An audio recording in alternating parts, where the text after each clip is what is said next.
ਬਹੁਤ ਬਹੁਤ ਧੰਨਵਾਦ ਕਰਨਾ ਚਾਹੁੰਦੇ ਹਾਂ। ਖਾਲਸਾ 270 ਯੂਬਾ ਸਿਟੀ ਸ਼ਿਕਾਗੋ ਵੀ ਕਰ ਸਕਦੇ ਹੋ। ਇੱਦਾਂ ਹੀ ਅਸੀਂ ਸਤਿ ਸ਼੍ਰੀ ਅਕਾਲ ਦਿਲਪ੍ਰੀਤ, ਧੰਨਵਾਦ, ਬਹੁਤ ਮਿਹਰਬਾਨੀ। ਨਿਗਾਹ ਮਾਰਦੇ ਹਾਂ ਕੁਛ ਆਲੇ ਦੁਆਲੇ ਦੇ ਉੱਤੇ। ਇਸ ਵੇਲੇ ਜਿਹੜਾ ਸਭ ਤੋਂ ਵੱਡਾ ਨਿਊਜ਼ ਜਿਹੜੀ ਸਭ ਤੋਂ ਵੱਡਾ ਇਸ਼ੂ ਹੈ ਜੀ ਇਸ ਵੇਲੇ, ਉਹ ਪੁਲਵਾਮਾ ਦੇ ਵਿੱਚ ਹੋਇਆ ਅੱਤਵਾਦੀ ਹਮਲਾ ਜਿਹੜਾ ਜੀ ਉਹ ਹੈ, ਉਹਦੇ ਉੱਤੇ ਹੀ ਸਾਰਾ ਕੁਛ ਜਿਹੜਾ ਜੀ ਆਲਾ ਦੁਆਲਾ ਉਹ ਕੇਂਦਰਿਤ ਹੋਇਆ ਪਿਆ। ਪੁਲਵਾਮਾ ਦੇ ਹਮਲੇ ਤੋਂ ਬਾਅਦ ਸਰਕਾਰ ਜਿਹੜੀ ਆ ਉਹ ਜਿਹੜੇ ਕਸ਼ਮੀਰ ਦੇ ਵਿੱਚ ਵੱਖਵਾਦੀ ਸੁਰ ਅਪਣਾਉਣ ਵਾਲੇ ਜਿਹੜੇ ਵਿਅਕਤੀ ਨੇ ਉਹਨਾਂ ਦੇ ਉੱਤੇ ਸਖਤ ਜਿਹੜੀ ਆ ਜੀ ਉਹ ਹੋ ਗਈ। ਔਰ 6 ਦੇ ਕਰੀਬ ਇਹ ਵੱਖਵਾਦੀ ਨੇਤਾ ਨੇ ਜਿਹੜੇ ਵੱਖਰੀ ਸੁਰ ਦੀ ਉਹ ਅਪਣਾਉਂਦੇ ਆ। ਉਹਨਾਂ ਦੀ ਸੁਰੱਖਿਆ, ਉਹਨਾਂ ਦੀਆਂ ਗੱਡੀਆਂ ਤੇ ਬਾਕੀ ਦਿੱਤੀਆਂ ਜਾਂਦੀਆਂ ਜਿਹੜੀਆਂ ਸੁਵਿਧਾਵਾਂ ਨੇ ਉਹ ਵਾਪਸ ਲੈ ਲਈਆਂ ਗਈਆਂ ਨੇ। ਮੀਰ ਵਾਈਜ਼ ਉਮਰ ਫਾਰੂਕ, ਅਬਦੁਲ ਗਨੀ ਬੱਟ, ਬਿਲਾਲ ਲੋਨ, ਆਸ਼ਿਮ ਕੁਰੈਸ਼ੀ, ਫਜ਼ਲ ਹਕ ਕੁਰੈਸ਼ੀ ਤੇ ਸ਼ਬੀਰ ਸ਼ਾਹ ਦੀ ਸੁਰੱਖਿਆ ਜਿਹੜੀ ਆ ਉਹ ਵਾਪਸ ਲਈ ਗਈ ਆ। ਕੇਂਦਰ ਦੀ ਸਲਾਹ ਦੇ ਉੱਤੇ ਰਾਜ ਨੇ ਇਹਨਾਂ ਨੂੰ ਐਡਹਾਕ ਸੁਰੱਖਿਆ ਮੁਹੱਈਆ ਜਿਹੜੀ ਉਹ ਕਰਵਾਈ ਸੀਗੀ। ਅਧਿਕਾਰੀਆਂ ਦੇ ਦੱਸਣ ਦੇ ਅਨੁਸਾਰ ਸੁਰੱਖਿਆ ਤੇ ਬਾਕੀ ਮਿਲਣ ਵਾਲੀਆਂ ਜਿਹੜੀਆਂ ਸਹੂਲਤਾਂ ਸੀਗੀਆਂ ਉਹ ਹਟਾ ਲਈਆਂ ਗਈਆਂ ਨੇ। ਅੱਗੋਂ ਕਿਸੇ ਜਿਹੜਾ ਵੱਖਵਾਦੀ ਸੁਰ ਵਾਲਾ ਹੈ ਉਹਨੂੰ ਕਿਸੇ ਵੀ ਹਾਲਤ ਦੇ ਵਿੱਚ ਸੁਰੱਖਿਆ ਕਵਰ ਜਿਹੜਾ ਜੀ ਉਹ ਮੁਹੱਈਆ ਨਹੀਂ ਕਰਵਾਇਆ ਜਾਊਗਾ। ਪੁਲਿਸ ਜਿਹੜੀ ਆ ਉਹ ਸਮੀਖਿਆ ਕਰੂਗੀ ਕਿ ਕਿਹਨੂੰ ਤੇ ਵੱਖਰੀ ਸੁਰ ਵਾਲੇ ਨੂੰ ਸੁਰੱਖਿਆ ਕਵਰ ਨਹੀਂ ਮਿਲਿਆ। ਜੇ ਇੱਦਾਂ ਕੋਈ ਮਿਲਿਆ ਤਾਂ ਉਹਦੀ ਸੁਰੱਖਿਆ ਵੀ ਜਿਹੜੀ ਆ ਉਹ ਹਟਾ ਲਈ ਜਾਊਗੀ। ਹੁਰੀਅਤ ਦੇ ਕੱਟੜਪੰਥੀ ਧੜੇ ਦੇ ਪ੍ਰਮੁੱਖ ਸਈਦ ਅਲੀ ਸ਼ਾਹ ਗਿਲਾਨੀ ਨੂੰ ਜਿਹੜੀ ਸੁਰੱਖਿਆ ਉਹਨੂੰ ਨਹੀਂ ਦਿੱਤੀ ਗਈ। ਹਾਲਾਂਕਿ ਉਹ ਕਈ ਮਹੀਨੇ ਤੋਂ ਹੈਦਰਪੁਰਾ ਜਿਹੜਾ ਸਥਿਤ ਘਰ ਹੈ ਉਹਦੇ ਵਿੱਚ ਨਜ਼ਰਬੰਦ ਹੈ। ਉਹਦੇ ਬਾਹਰ ਜਾਣ ਤੋਂ ਰੋਕਣ ਦੇ ਵਾਸਤੇ ਵੱਡੀ ਗਿਣਤੀ ਦੇ ਵਿੱਚ ਜਿਹੜੀਆਂ ਪੈਰਾਮਿਲਟਰੀ ਫੋਰਸਿਸ ਤੇ ਜਿਹੜੇ ਜੰਮੂ ਕਸ਼ਮੀਰ ਦੀ ਪੁਲਿਸ ਹੈ ਉਹਦੇ ਜਵਾਨ ਜਿਹੜੇ ਉੱਥੇ ਤਾਇਨਾਤ ਨੇ ਜੀ।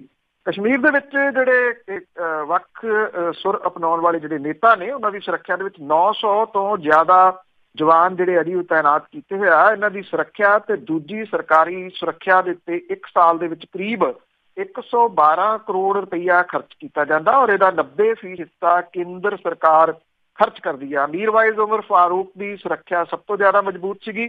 ਉਹਦੇ ਜਿਹੜੇ ਸੁਰੱਖਿਆ ਕਰਮੀ ਸੀ ਜੀ ਉਹਨਾਂ ਦੀ ਤਨਖਾਹ ਦੇ ਉੱਤੇ ਇੱਕ ਦਸ਼ਕ ਦੇ ਵਿੱਚ 10 ਸਾਲਾਂ ਦੇ ਵਿੱਚ 5 ਕਰੋੜ ਰੁਪਏ ਤੋਂ ਜ਼ਿਆਦਾ ਜਿਹੜੇ ਜੀ ਉਹ ਖਰਚ ਕੀਤੇ ਜਾ ਚੁੱਕੇ ਆ। ਹਵਾਈ ਟਿਕਟ, ਹੋਟਲ, ਉਹਦੀ ਸਿਹਤ ਦਾ ਖਰਚਾ ਵੀ ਜਿਹੜਾ ਜੀ ਉਹ ਸਰਕਾਰ ਦਿੰਦੀ ਆ। ਚਲੋ ਇਹ ਦੇਰ ਨਾਲ ਉੱਠਿਆ ਜਿਹੜਾ ਜੀ ਇਸ਼ੂ ਆ। ਵੈਸੇ ਇੱਕ ਟਿੱਪਣੀ ਬੜੀ ਕਮਾਲ ਦੀ ਆ ਜਿਹੜੀ 2 ਦਿਨ ਪਹਿਲਾਂ ਜਿਹੜੀ ਕਿਸੇ ਨੇ ਕੀਤੀ ਸੀਗੀ ਸੋਸ਼ਲ ਮੀਡੀਆ ਦੇ ਉੱਤੇ ਕਿ ਜੇ ਸਾਰੇ ਜਿਹੜੇ ਰਾਜਨੀਤਿਕ ਲੋਕ ਨੇ ਸਮੁੱਚੇ ਕਿਸੇ ਵੀ ਪਾਰਟੀ ਦਾ ਹੋਵੇ, ਜੇ ਉਹਨਾਂ ਦੀ ਸਾਰਿਆਂ ਦੀ ਸੁਰੱਖਿਆ ਜਿਹੜੀ ਹਟਾ ਲਈ ਜਾਵੇ ਤੇ ਅੱਤਵਾਦ ਜਿਹੜਾ ਉਹ 10 ਦਿਨਾਂ 'ਚ ਖਤਮ ਹੋ ਜਾਊਗਾ। ਕਾਫੀ ਹੱਦ ਤੱਕ ਜਿਹੜੀ ਹੈ ਜੀ ਉਹ ਸਹੀ ਇਹ ਗੱਲ ਕਹੀ ਜਾ ਸਕਦੀ ਆ। ਤੇ ਜੇ ਪੰਜਾਬ ਵੱਲ ਨੂੰ ਜਿਹੜਾ ਜੀ ਮੁੜੀਏ ਤਾਂ ਵਿੱਤ ਮੰਤਰੀ ਮਨਪ੍ਰੀਤ ਸਿੰਘ ਬਾਦਲ ਹੋਰੀ ਅੱਜ 2019-2020 ਦਾ ਬਜਟ ਪੇਸ਼ ਕਰਨਗੇ। ਮਾਲੀਏ ਦੀ ਤੰਗੀ ਕਰਕੇ ਬਜਟ ਦੇ ਵਿੱਚ ਕਿਸੇ ਵੱਡੇ ਐਲਾਨ ਦੀ ਉਮੀਦ ਨਹੀਂ ਗੀ। ਸ਼ੇਰ ਭਰਾਣੇ ਹੋਣਗੇ। ਲੋਕ ਸਭਾ ਚੋਣਾਂ ਦੇ ਮੱਦੇਨਜ਼ਰ ਜਨਤਾ ਦੇ ਉੱਤੇ ਕੋਈ ਬੋਝ ਨਾ ਪਵੇ ਇਹਦੀ ਸੰਭਾਵਨਾ ਘੱਟ ਹੈ। ਚਾਲੂ ਬਜਟ ਤੋਂ ਜਿਹੜਾ ਆਉਂਦੇ ਬਜਟ ਦੇ ਆਕਾਰ ਦੇ ਵਿੱਚ ਕੋਈ 15,000 ਕਰੋੜ ਰੁਪਏ ਦੀ ਵਾਧੇ ਦੀ ਉਮੀਦ ਹੈ। ਪਿਛਲਾ ਬਜਟ 1,29,000 ਲੱਖ ਕਰੋੜ ਦਾ ਸੀਗਾ ਔਰ ਵਿੱਤ ਮੰਤਰੀ ਜਿਹੜੇ ਦੀ ਭਾਵੇਂ ਖਰਚਿਆਂ ਦੇ ਵਿੱਚ ਕਟੌਤੀ ਦੇ ਹੱਕ 'ਚ ਰਹਿੰਦੇ ਆ ਪਰ ਇਹਦਾ ਅਸਰ ਜਿਹੜਾ ਪੇਸ਼ ਹੋਣ ਵਾਲੇ ਬਜਟ ਦੇ ਉੱਤੇ ਪਊਗਾ। ਪਰ ਵਿੱਤ ਮੰਤਰੀ ਲਈ ਸਭ ਤੋਂ ਵੱਡੀ ਸਮੱਸਿਆ ਇਸ ਗੱਲ ਨੂੰ ਲੈ ਕੇ ਆ ਕਿ ਮਾਲੀਆ ਪ੍ਰਾਪਤੀ ਦੇ ਵਿੱਚ ਕਮੀ ਆਈ ਹੈ। ਕੱਲਿਆਂ ਆਬਕਾਰੀ ਤੋਂ ਹੋਣ ਵਾਲੀ ਆਮਦਨ 'ਚ 6 ਕਰੋੜ ਰੁਪਏ ਦੀ ਕਮੀ ਆਈ ਹੈ। ਸਟੈਂਪ ਤੇ ਰਜਿਸਟ੍ਰੇਸ਼ਨ ਨੂੰ ਲੈ ਕੇ ਸਰਕਾਰ ਵੱਲੋਂ ਰੱਖੇ ਗਏ 2500 ਕਰੋੜ ਦੇ ਟੀਚੇ ਦੇ ਵਿੱਚ ਵੀ ਕਮੀ ਆਈ ਹੈ। ਮਾਲੀਆ ਪ੍ਰਾਪਤੀ ਦੇ ਵਿੱਚ ਕਮੀ ਤੇ ਸਬਸਿਡੀ ਦੇ ਵਾਧੇ ਬੋਝ ਕਰਕੇ ਇਸ ਗੱਲ ਦੀ ਘੱਟ ਸੰਭਾਵਨਾ ਹੈ ਕਿ ਵਿੱਤ ਮੰਤਰੀ ਕੋਈ ਵੱਡਾ ਐਲਾਨ ਜਿਹੜਾ ਜੀ ਉਹ ਪੇਸ਼ ਕਰ ਸਕਦੇ ਆ। ਬਾਕੀ ਜਿਹੜੀਆਂ ਦੀ ਅੱਜ ਕੱਲ੍ਹ ਇਹ ਹੋ ਗਿਆ ਪਿਛਲੇ ਕੁਛ ਸਾਲਾਂ ਤੋਂ ਸਰਕਾਰਾਂ ਕੀ ਕਰਦੀਆਂ ਨੇ, ਇਹ ਪੰਜਾਬ ਦੇ ਵਿੱਚ ਤਜਰਬਾ ਬੜਾ ਵੱਡਾ ਜਿਹੜਾ ਜੀ ਉਹ ਕੀਤਾ ਜਾਂਦਾ ਹੈ।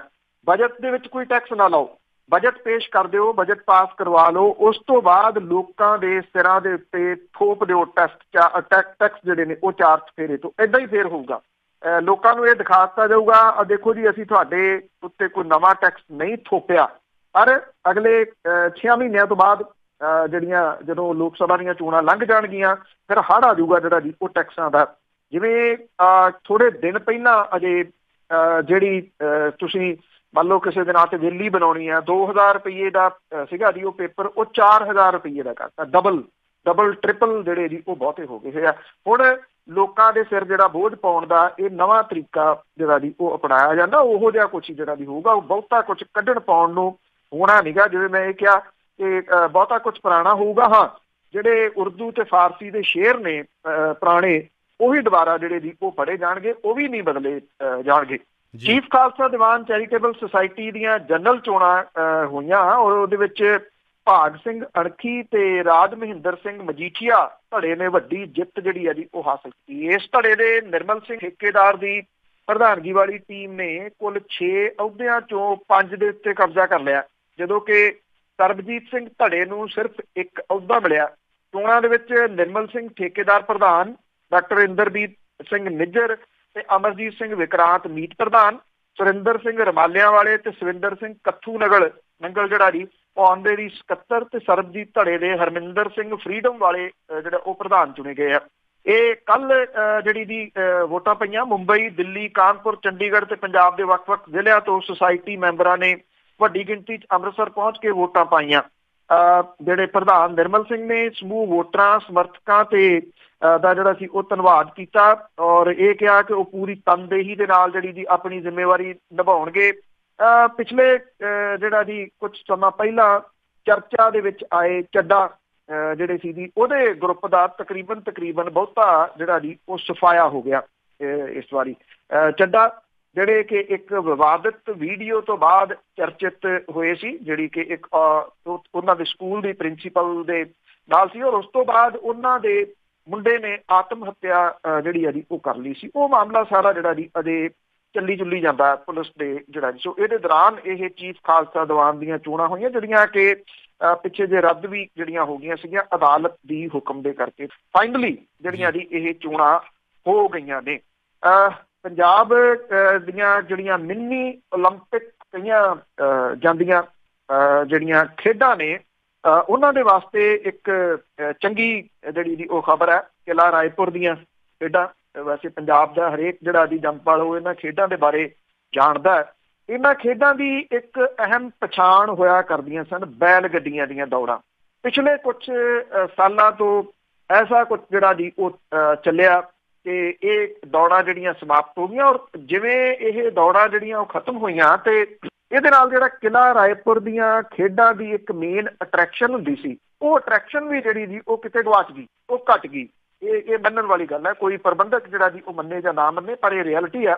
ਇਹਨਾਂ ਦੀ ਅਟਰੈਕਸ਼ਨ ਜਿਹੜੀ ਉਹ ਪਿਛਲੇ ਸਮੇਂ ਤੋਂ ਘੱਟ ਗਈ, ਕਿਉਂਕਿ ਮੇਨ ਜੇ ਤੁਸੀਂ ਕਿਤੇ ਵੀ ਪੁਰਾਣੀ ਜਿਹੜੀ ਉਹ ਦੇਖੋ ਇਹਨਾਂ ਦੀ ਫੋਟੋ ਜਾਂ ਜਿਹੜੇ ਕੋਈ ਵੀਡੀਓ, ਤਾਂ ਉਹਦੇ ਵਿੱਚ ਸਭ ਤੋਂ ਵੱਡੀ ਜਿਹੜੀ ਚੀਜ਼ ਦਿਖਾਈ ਜਾਂਦੀ ਸੀ ਉਹ ਬੈਲ ਗੱਡੀ ਦੀਆਂ ਦੌੜਾਂ ਸੀਗੀਆਂ।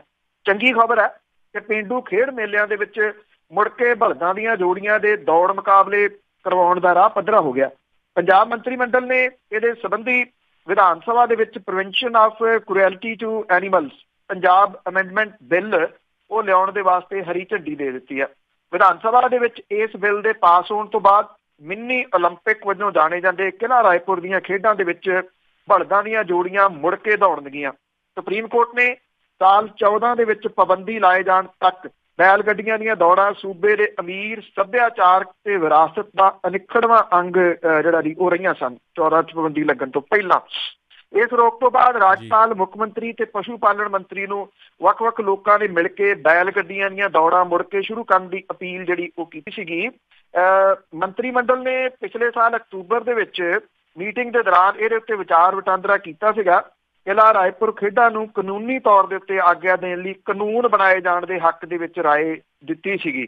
ਇਹਨਾਂ ਖੇਡਾਂ ਦੇ ਵਿੱਚ ਬੈਲ ਗੱਡੀਆਂ ਦੀਆਂ ਦੌੜਾਂ ਤੋਂ ਇਲਾਵਾ ਵੱਖ-ਵੱਖ ਜਿਹੜੇ ਪਸ਼ੂ ਨੇ ਉਹਨਾਂ ਦੇ ਮੁਕਾਬਲੇ ਵੀ ਹੋਣਗੇ। Prevention of cruelty to animals act 1960 ਇਹ ਪਸ਼ੂਆਂ ਤੇ ਗੈਰ ਜ਼ਰੂਰੀ ਅਤਿਆਚਾਰ ਰੋਕਣ ਲਈ ਬਣਾਇਆ ਸੀਗਾ।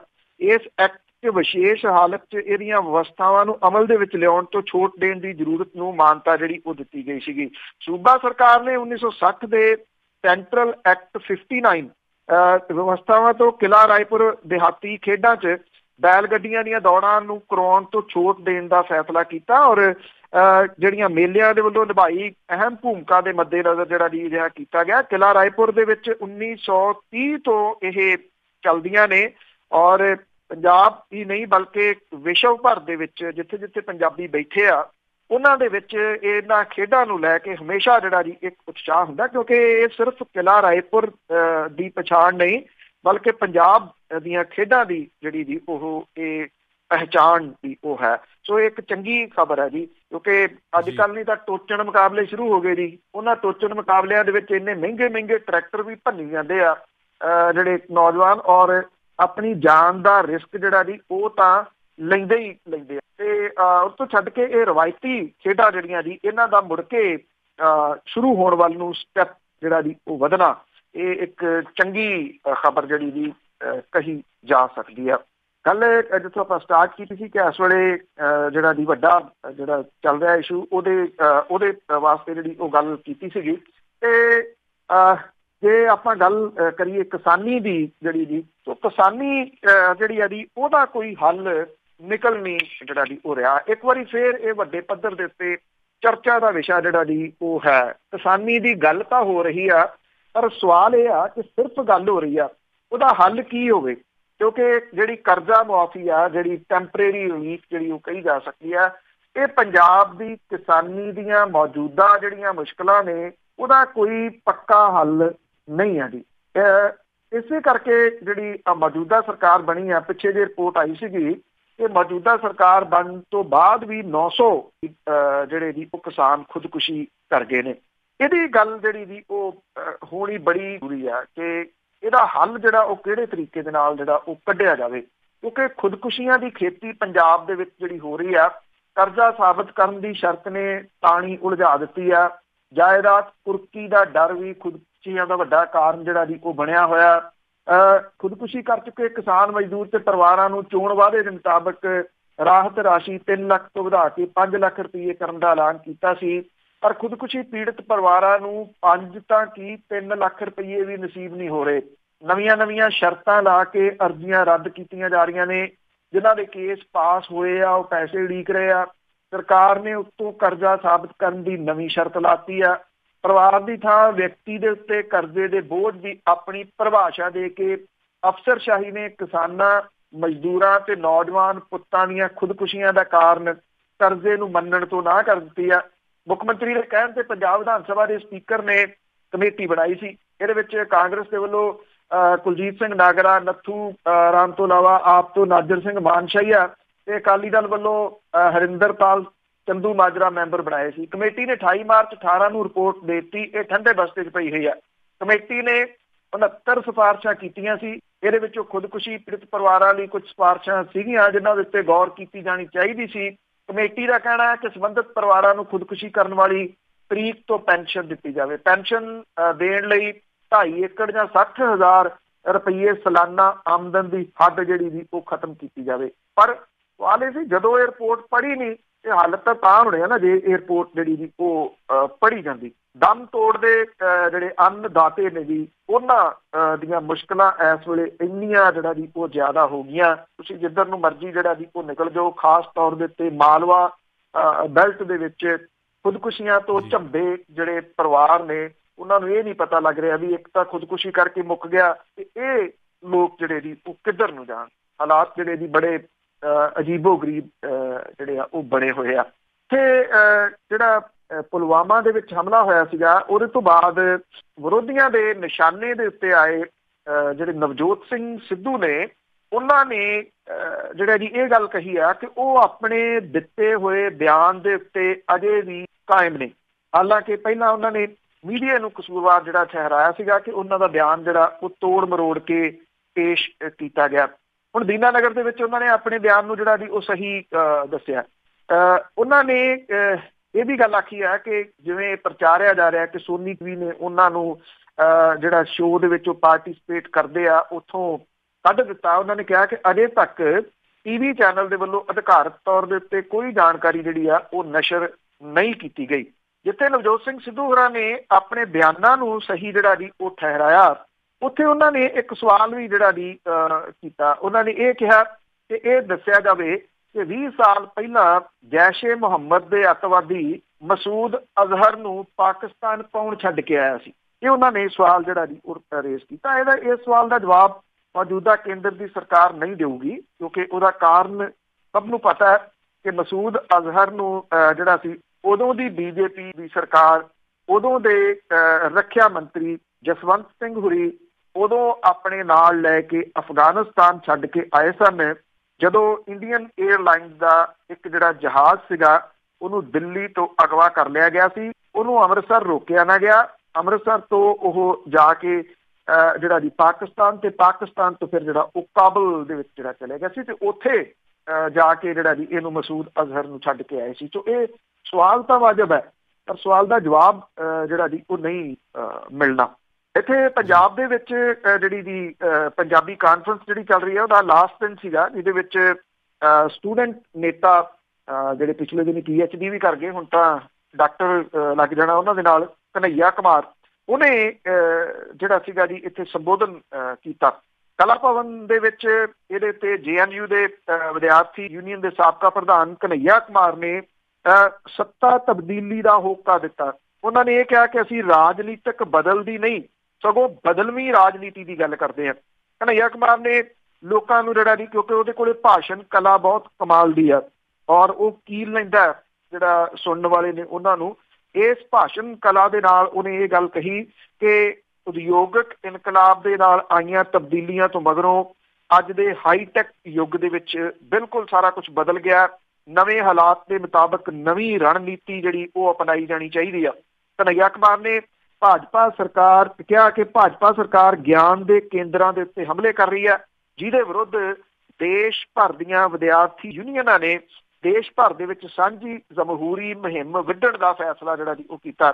ਕਨ੍ਹਈਆ ਕੁਮਾਰ ਨੇ ਕਿਹਾ ਕਿ ਜਿਨ੍ਹਾਂ ਆਜ਼ਾਦੀ ਸੰਗਰਾਮ ਦੇ ਵਿੱਚ ਕੁਰਬਾਨੀਆਂ ਕੀਤੀਆਂ ਉਹਨਾਂ ਨੂੰ ਦੇਸ਼ ਧਰੋਹੀ ਤੇ ਜਿਨ੍ਹਾਂ ਨੇ ਅੰਗਰੇਜ਼ਾਂ ਦਾ ਸਾਥ ਦਿੱਤਾ ਉਹਨਾਂ ਨੂੰ ਰਾਸ਼ਟਰਵਾਦੀ ਐਲਾਨਿਆ ਜਾ ਰਿਹਾ।